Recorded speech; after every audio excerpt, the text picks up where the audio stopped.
नमस्कार मित्रांनो, लग्नानंतर होईलच प्रेम या मालिकेच्या आजच्या भागामध्ये मी तुम्हा सर्वांचे अगदी मनपूर्वक स्वागत करते। आजच्या भागामध्ये आपल्याला पाहायला मिळतं नंदिनी आता तिचे आणि जीवाचे फोटो पाहत असते। त्यांच्या लग्नातील फोटो पाहताच आता नंदिनीला त्या गोष्टीची आठवण होते ज्यावेळी दीपक नंदिनीसोबत जबरदस्तीने लग्न करण्याचा प्रयत्न करत असतो। त्याचवेळी तिथे जीवा आलेला असतो आणि नंदिनीची त्याने सुटका केलेली असते। हे सर्व क्षण नंदिनीला आजही आठवत असतात। जीवामुळे आपली सुटका झाली, जीवामुळे आपल्याला एक नवं आयुष्य मिळालं, त्या संकटातून आपल्याला जीवाने सोडवलं आहे, हे सगळं काही नंदिनीला आठवत असतं। तर आता नंदिनी एक एक फोटो पाहत असताना त्या प्रत्येक फोटो मागे काही ना काही आठवणी असतात। नंदिनी आणि जीवा फिरायला गेलेले असताना नकळतच जीवाने नंदिनीला गजरा देणं आणि स्वतःच्या हाताने तिच्या डोक्यात तो गजरा माळणं हे सर्व क्षण नंदिनीच्या डोळ्यासमोर असतात। तर त्यानंतर नंदिनीला आठवतं ते म्हणजे जीवा आणि तिचं एकत्र पाणीपुरी खाणं, नंदिनीची आवडती पाणीपुरी आणि जीवाने आणि तिने एकत्र एन्जॉय करणं। तर त्यानंतर नंदिनीच्या हाताला लागलेली जखम आणि त्याचा बँडेज नकळतच जीवाच्या हातात अडकणं हे सर्व फोटो नंदिनी पाहत असते। आणि ज्यावेळी नंदिनी जीवाचा आणि तिचा फोटो पाहते नकळतच तिच्या हातून ते फोटो लाईक केले जातात। नंदिनी म्हणते, अरे बापरे, फोटो लाईक झाले आहेत, मला हे फोटो अजिबातच लाईक करायचे नव्हते, मी हे सगळं काही स्वतःहून नाही केलं आहे, हे नकळत झालं आहे, आता मी काय करू। नंदिनीला काहीच कळत नसतं। तर दुसरीकडे जीवा आपल्या रूममध्ये नंदिनीचा फोटो लावतो आणि नंदिनीच्या फोटोकडे अगदी प्रेमानेच पाहत असतो। आणि त्याचवेळी जीवाला मेसेज आलेला असतो। जीवा म्हणतो, आलो सामी, असं म्हणत जीवा आपला मोबाईल पाहतो तर मोबाईलवर हा मेसेज आलेला असतो की नंदिनी हिने फोटो लाईक केले आहेत। आता नंदिनीने फोटो लाईक केलेत हे ज्यावेळी स्वतःहून जीवा पाहतो त्यावेळी त्याचा आनंद काही गगनातच मावत नसतो। जीवा म्हणतो, नंदिनीने फोटो लाईक केले आहेत याचा अर्थ अजूनही तुम्ही आपल्या नात्याचा विचार करताय ना, असं म्हणत जीवा खूप खुश असतो। जीवाचा आनंद काही गगनात मावत नसतो। जीवा तिथे असणारे सर्व फाईलमधील डॉक्युमेंट घेतो, कागद घेतो आणि सर्व काही असे आभाळात उडवतो, कारण जीवाला काय करावं काही सुचत नसतं। नंदिनीने फोटो लाईक करणं हे जीवासाठी खूप मोठं असतं। आता जीवा आपला शर्ट घेतो आणि म्युझिकवर डान्स करू लागतो। आपल्यासमोर नंदिनी आहे आणि नंदिनी आपल्यासोबत डान्स करत आहे असं भासवत आता जीवा एकटाच म्युझिकवर डान्स करत असतो। जीवा पूर्णपणे नंदिनीच्या प्रेमात वेडा झालेला असतो। जीवाने नंदिनीचे खूप सारे फोटो तयार केलेले असतात आणि त्यातीलच त्याचा आवडता फोटो तो हातात घेतो आणि डान्स करू लागतो। आपल्यासोबत नंदिनी आहे असं स्वतःच्या मनाला भासवत जीवा आपला आनंद व्यक्त करत असतो।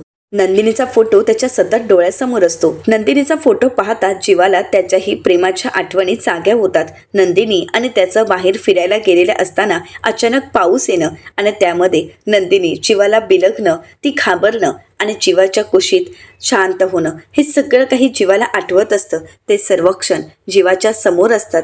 आता जीवा नंदिनीचा फोटो जवळ घेतो, त्याला घट्ट मिठी मारतो आणि त्यावेळी जीवाला आठवते ती म्हणजे नंदिनीने जीवाला मारलेली मिठी। दोघंही एकमेकांवर जीवापाड प्रेम करत असतात आणि ते सर्व क्षण दोघांच्याही डोळ्यासमोर असतात। इकडे जीवा नंदिनीचा फोटो पाहतो आणि त्याच्या प्रत्येक आठवणी तो त्या फोटोतच जगत असतो। आता जीवा फोटोकडे पाहतो आणि म्हणतो, thank you so much, thank you so much Nandini, तू इतकं जरी केलं ना तरी सुद्धा मी त्या आशेवर जिवंत राहीन, असं म्हणत आता जीवा नंदिनीवर असणारं प्रेम फोटोतूनच व्यक्त करत असतो। नंदिनीच्या फोटोत जीवा पूर्णपणे हरवून गेलेला असतो। आता जीवा नंदिनीला मेसेज करतो, कवितेतून व्यक्त होतो, हे सगळं काही नंदिनी पाहते। आता पुन्हा एकदा नंदिनी अस्वस्थ होते आणि म्हणू लागते, काय करू मी, खरंच या सगळ्या गोष्टीने मला खूप त्रास होत आहे, या गोष्टी आता सहन होत नाहीयेत, समज गैरसमजांचेच तर खेळच नको आहेत मला, खरं तर मी आयुष्यातून यांना ब्लॉक केलंच आहे, आता मला इथेही यांना ब्लॉक करावंच लागेल, इथे सुद्धा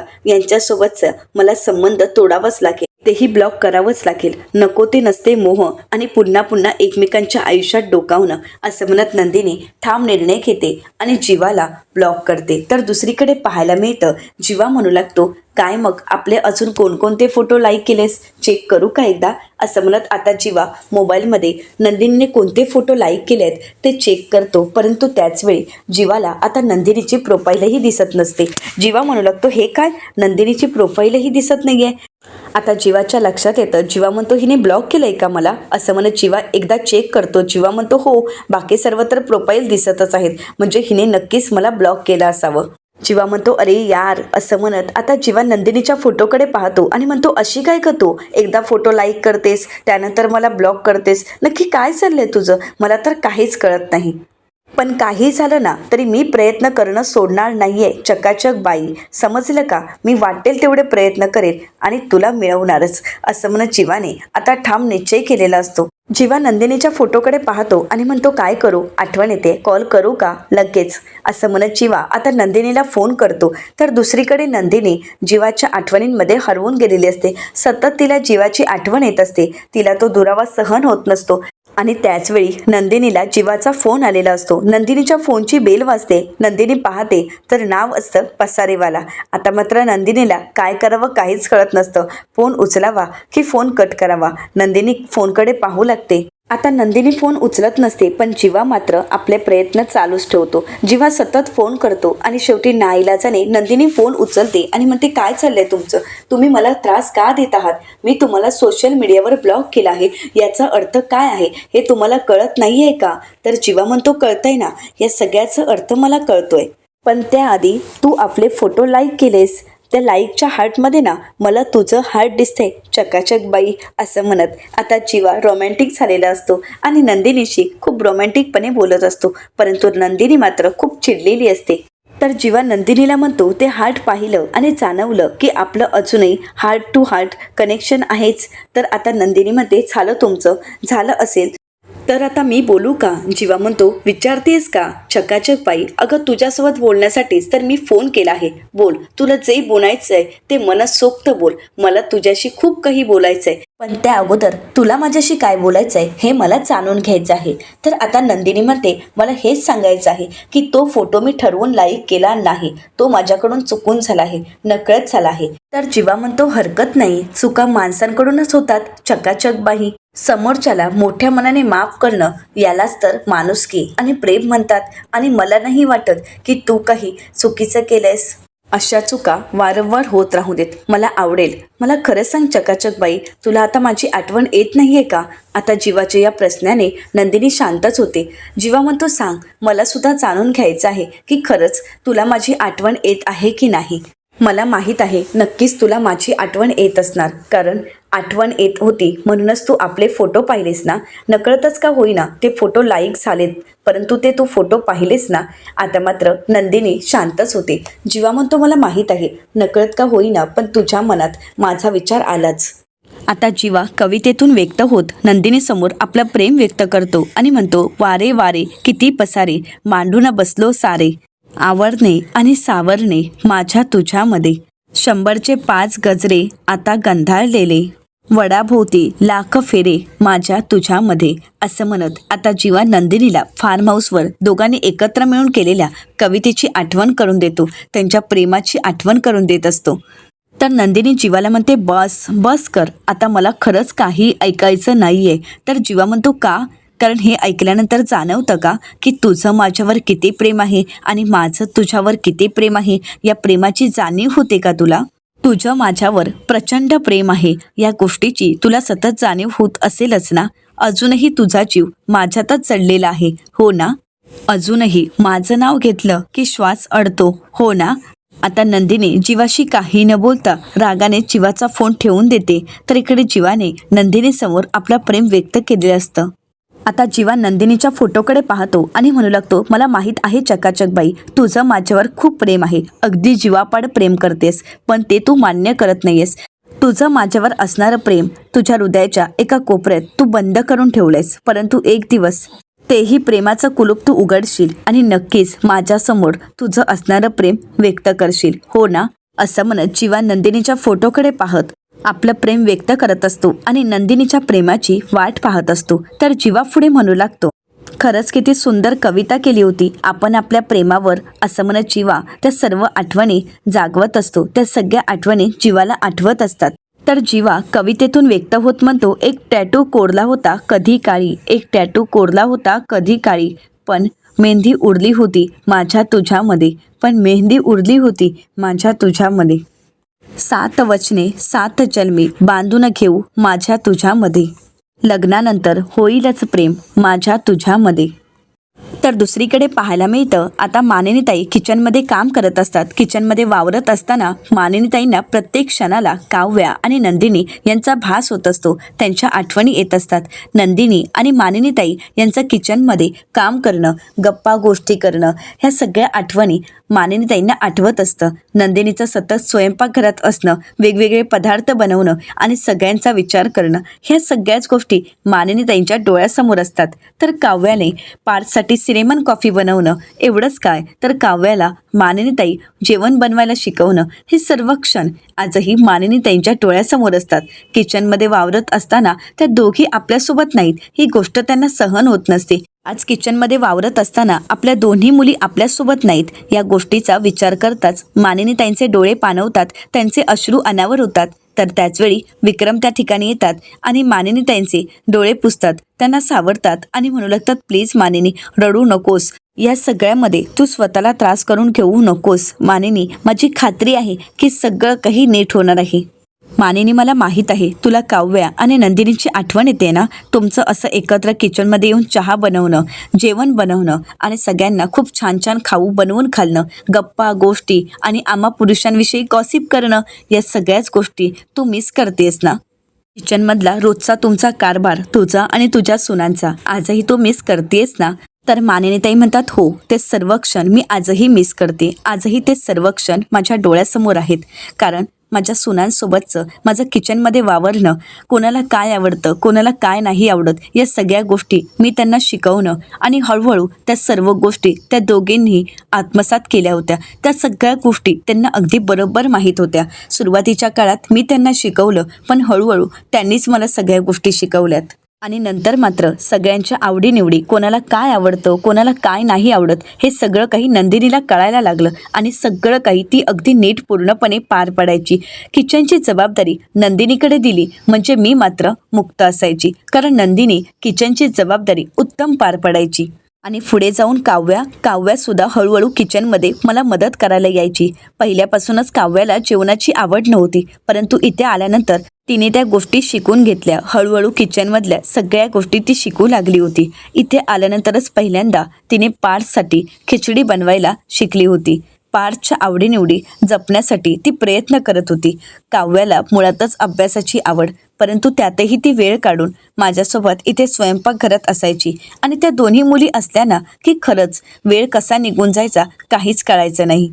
या किचनमध्ये आमच्या सतत गप्पा चालू असायच्या. आमची मैत्री या किचनने पाहिली आहे. या किचननेच आमच्या मैत्रीची सुरुवात केली आहे. आम्ही तिघेही खूप गप्पा मारायचो, एकमेकांचं मन एकमेकांसमोर व्यक्त करायचो, मन मोकळेपणाने बोलायचो. कधी वाटलंच नाही की मी त्यांची सासू आहे किंवा त्या माझ्या सुना आहेत, आणि त्यांनी तसं कधी जाणूही दिलं नाही. आम्हा तिघींच्या या स्वयंपाकघरात एवढ्या आठवणी आहेत ना की मला एकटीला हे स्वयंपाकघर ओळखही दाखवत नाहीये. मला माझ्या दोन्ही सुना, माझ्या दोन्ही मुली या घरात यायला हव्यात हो, असं म्हणत आता मानिनीताई विक्रम यांच्यासमोर आपलं मत व्यक्त करत असतात. त्यांना आपल्या मनातील भावना सांगत असतात. विक्रम यांनाही खूप वाईट वाटत असतं. मानिनीताईंचे अश्रू अनावर होतात. विक्रम त्यांचे अश्रू पुसतात आणि म्हणू लागतात, मानिनी, रडायचं नाही तर आता लढायचं, कारण आता सगळं काही नीट होणार आहे. मानिनी, अगं हिरवी, तू मला विश्वास देतेस ना, तूच मला समजावत असतेस ना, आणि आज तूच अशी रडतेस, तूच हरून गेलीयस. नाही मानिनी, आता खंबीरपणे उभं राहायला हवं. आपल्या मुलींना आपण या घरात परत आणायचं असेल तर त्यासाठी आपल्यालाच प्रयत्न करावे लागतील. मी जरी छोट्या मोठ्या वादळाने खचून गेलो, सावरत नसलो, तरी सुद्धा तुझी मुळं मात्र अशी घट्ट धरून असतात आणि तू मला सावरतेस. त्या सगळ्यातून तू मला बाहेर काढतेस. मानिनी, अगं आत्तापर्यंत या घराला तू खंबीरपणे साथ दिलीस, मला खंबीरपणे साथ दिलीस, आपल्या दोन्ही मुलांना तू खंबीरपणे साथ दिलीस, मग आता तुझ्या सुनांना सुद्धा तुला खंबीरपणे साथ द्यावीच लागेल. मानिनी, आता हार मानून चालणार नाही. आणि हे बघ, तुझं हार मानणं ही माझ्यासाठी सगळ्यात मोठी हार असेल. त्यामुळे मानिनी, आता तू हार मानायची नाहीस. आणि मानिनी, अजिबातच काळजी करू नकोस. मी तुला सांगतोय, आपल्या दोन्ही मुली या घरात परत येणार आणि आपण दोघंही आपल्या मुलींचं पुन्हा एकदा या घरात थाटात स्वागत करणार. आणि मानिनी 16 डिसेंबरला आपण बघितलंय ना की जीवा आणि काव्या किती गुंतले आहेत नंदिनी आणि पार्थमध्ये. ते सर्वच जण एकमेकांवर जीवापाड प्रेम करतायत आणि आपली मुलंसुद्धा त्यांच्या प्रेमात आकंत बुडाली आहेत. त्यामुळे आता यांना कोणीही बाहेर काढू शकत नाही. त्यांचं एकमेकांवर खरंच जीवापाड प्रेम आहे आणि म्हणूनच कितीही वादळं आलीत तरीसुद्धा त्यांना कोणीही वेगळं करू शकत नाहीत. आणि ते त्यांच्या डोळ्यात दिसतंय ग. ती सुद्धा माणसंच आहेत ना ग. ते कोणी संत वगैरे नाही आहेत. लोकांचा विचार नाही करायचा. लोक काय बोलतच राहणार आहेत. नंदिनी तुला खरंच सांगू का, जी माणसं निस्वार्थी आणि चोखून प्रेम करतात ना तितकाच त्यांनाही या अग्निपरीक्षेतून जावं लागतं. तितकंच त्यांना सुद्धा ही आपली प्रेमाची परीक्षा पार करावीच लागते. काळजी करू नकोस, थोडा वेळ लागेल पण सगळं काही नीट होईलच. मानिनीताई म्हणतात हो, या गोष्टीला वेळ तर लागेलच आणि जेवढा वेळ लागेल तेवढा त्यांनी घ्यावा. तर विक्रम म्हणतात हो अगदी खरं आहे. तर आता त्यानंतर मानिनीताई म्हणतात तसंही आपल्या जीवाने सुद्धा सुरुवातीला नंदिनीला काही कमी त्रास दिलाय का? आणि आपली काव्या सुरुवातीला किती चिडचिड करायची, आता शहाण्यासारखी वागते पण पहिली मात्र खूप चिडचिड करायची. पार्थला तिने सुद्धा खूप त्रास दिलाय. सगळ्यांनीच एकमेकांना एवढा त्रास दिलाय पण पार्थने मात्र तिचं सगळं वागणं तिचं बोलणं सहन केलं. खरं तर पार्थ तिच्या प्रेमात होता. खरं तर प्रत्येक व्यक्ती ही वेगळी असते. प्रत्येकाचा स्वभाव वेगळा असतो. प्रत्येकाचं वागणं वेगळं असतं. परंतु त्यातूनही एकमेकांचा विचार करणं, एकमेकांसाठी वेळ देणं आणि एकमेकांमध्ये गुंतणं हे त्यापेक्षाही वेगळं असतं. प्रत्येक व्यक्तीचा स्वभाव त्याचं वागणं वेगळं असतं आणि म्हणूनच प्रत्येकाने ते ॲक्सेप्ट करायलाच हवं. संसाराचं सुद्धा एक चक्र असतं, सुख दुःख असं चक्र, आणि ते चक्र हे फिरत राहणार आहे आणि त्या फिरत्या चक्रासोबत आपल्याला सुद्धा त्याला ॲक्सेप्ट करावंच लागतं. म्हणजे बघा ना, सुरुवातीला जीवा आणि काव्या जिथे होते तिथेच आता नंदिनी आणि पार्थ आहेत. त्यांना सुद्धा या गोष्टीतून जावं लागते, या अग्निपरीक्षेतून जावं लागते. पण होईल, सगळं काही नीट होईल. म्हणजे बघा ना, जीवा आणि काव्याच्या बाबतीत हा सगळा काही प्रसंग घडून गेला पण त्यातूनही त्यांनी स्वतःला सावरलं आणि नव्या आयुष्याची, नव्या प्रेमाची सुरुवात केली. मग तसंच आता नंदिनी आणि पार्थच्या बाबतीतही नक्कीच होईल, मला पूर्ण खात्री आहे. पण तोपर्यंत माझ्या दोन्ही मैत्रिणींना, माझ्या दोन्ही सुनांना मी खरंच खूप मिस करत राहीन. मी त्यांची वाट पाहीन. पण मला खात्री आहे ते लवकरच परत येईल. विक्रम म्हणू लागतात तुझ्या मनासारखं नक्कीच होणार. आपल्या दोन्ही सुना, आपल्या दोन्ही मुली लवकरच या घरात परत येतील. तुला सांगू का मानिनी, मुलींनी आपल्या जरी घर सोडलं तरीसुद्धा या घराने मात्र त्यांना सोडलेलं नाही आणि त्यांना कधीही विसरणार नाही. हे घर कायम त्यांचंच आहे. आणि हो, आपल्या मुलीसुद्धा काही कमी नाही आहेत. त्यासुद्धा आपल्याला विसरल्या नाही आहेत, या घराला विसरल्या नाहीत. त्यांनासुद्धा या घरातील प्रत्येकाची काळजी आहे. तुला बघायचं आहे का, माझी सुनबाई नंबर 2, त्यांचा तर सकाळीच मेसेज आलाय, बाबा वेळेवर गोळ्या घेतल्या आहेत ना? तर आता मानिनीताई म्हणतात हे काय सुनबाई 2 म्हणजे ही नंदिनी का? तर विक्रम म्हणतात की हो. तर मानिनीताई म्हणतात असं कोणी नाव सेव्ह करतं का? विक्रम म्हणतात हा तर आम्हा देशमुखांचा पॅटर्न आहे. आणि हो, सुनबाई नंबर 1, तिचा तर मला फोनच आला होता, बाबा या मांजरीने तिच्या बोक्यासाठी काहीतरी गिफ्ट पाठवलं आहे आणि आता बोक्याजवळ ते गिफ्ट पोचवा आणि बोक्याची रिॲक्शन बघा आणि मग मला कळवा की माझा बोका कसा रिॲक्ट होतो. आता मानिनीताई आणि विक्रम नंदिनी आणि काव्याच्या आठवणी एकमेकांना सांगत असतात आणि त्या आठवणी त्या जपतही असतात. तर विक्रम मानिनीताईंना म्हणू लागतात, मानिनी हे पाहिल्यानंतर एवढं मात्र खरं, जोपर्यंत प्रेमात प्रयत्न चालू असतील ना तोपर्यंत या जगात संसार ही नावाची गोष्ट साबूत राहणार आहे आणि संसार ही टिकणारही आहे, माझी पूर्ण खात्री आहे. तर विक्रम मानिनीताईंना म्हणतात बरं चला, सासूबाईच्या भूमिकेतून ब्रेक तर घेतलायस, परंतु विक्रम यांची बायको म्हणून आज आपल्या नवऱ्याला ब्रेकफास्ट काय देणार आहेस? तर दुसरीकडे पाहायला मिळतं आता रम्या स्वतःसाठी आणि वसू आत्यांसाठी बर्गर घेऊन येते. वसू आत्या म्हणतात बर्गर? रम्या म्हणते येस, आज आपल्या दोघांसाठी मी बर्गर घेऊन आली आहे. माझ्या फेवरेट आईसाठी तिची फेवरेट डिश बर्गर, असं म्हणत रम्या आणि वसू आत्या यांच्या गप्पा चालू असतात. वसू आत्या म्हणतात प्रेमाची टाकी अशी ओव्हरफ्लो होऊ लागली. तर रम्या म्हणते तू माझी बेस्ट आई आहेस ना, म्हणूनच, असं म्हणत रम्या आणि वसू आत्या ब्रेकफास्ट करत असतात. तर वसू आत्या रम्याला म्हणतात बरं, परंतु हा स्पेशल बर्गर आणायचं स्पेशल कारण काय आहे? तर रम्या म्हणू लागते आज मी आणि पार्थने एकत्र गच्चीवर वॉक केला आहे. तर वसू आत्या म्हणतात म्हणजे वॉक करून झाल्यानंतर तू बर्गर खातेस रम्या, काय हे? रम्या म्हणते आई गं मी काय सांगते ते तरी ऐकून घे ना. वसू आत्या म्हणतात बरं सांग, तुला काय सांगायचं आहे? रम्या वसुआत्यांना म्हणते, मी पहाटेच उठले आणि पार्थच्या रूमकडे गेले. पाहायचं होतं की पार्थ काय करतोय, परंतु दरवाजा असा लोटलेला होता. मी पाहिलं तर काय, तर आता वसुआत्या म्हणतात पार्थ आतमध्ये रडत होता, हो ना? तर रम्या म्हणते, नाही का आई, पार्थ रूममध्येच नव्हता. मी त्याला सगळीकडे शोधलं आणि मग म्हटला तो कुठे सापडला. वसुआत्या म्हणतात, गच्चीवर. तर रम्या म्हणते, तुला कसं कळालं? वसुआत्या म्हणतात, अगं तूच तर आता म्हणालीस की तू पार्थसोबत वॉक केलेस. मग आता जर तू पार्थसोबत वॉक केलंस तर पार्थ तुझ्यासोबतच असणार. रम्या, अगं खरं सांगू का, तू आता ना एक काम कर, बर्गर नाही तर बदाम खा. रम्यामध्ये, आई अगं तुला माहीत आहे का, पार्थ फक्त माझ्यासोबत वॉक करत नव्हता, तर मी तिथे गेल्यानंतर एक नाटक केलं.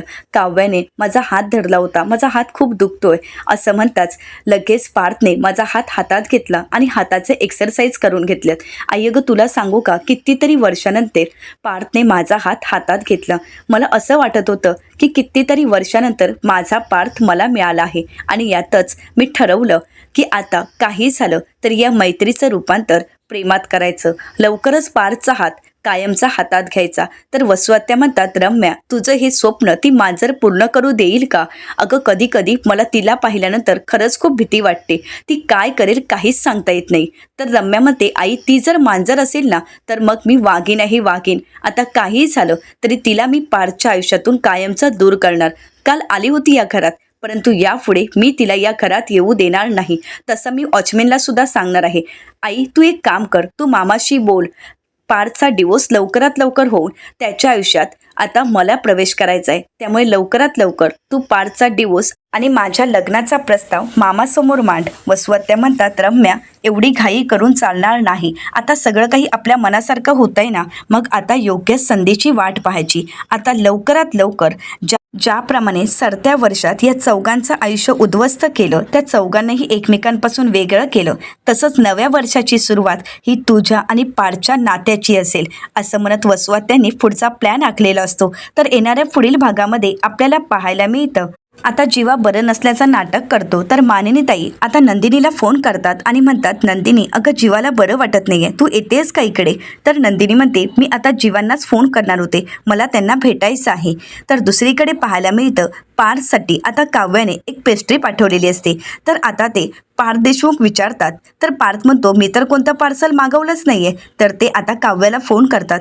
काव्या म्हणू लागते, तुम्ही डिलिव्हरी बॉय बनून माझ्यासाठी रेल वेल्वेट माझी फेवरेट पेस्ट्री घेऊन आला होता, मग आता ही ट्रीट माझ्याकडून तुमच्यासाठी आहे, घ्या ना देशमुख असं म्हणत काव्या आता पार्थला ते गिफ्ट ॲक्सेप्ट करायला सांगते. तर दुसरीकडे पाहायला मिळतं, विक्रम वसुआत्या आणि रम्याला म्हणतात, तुम्ही तर आमच्यामध्ये पडूच नका.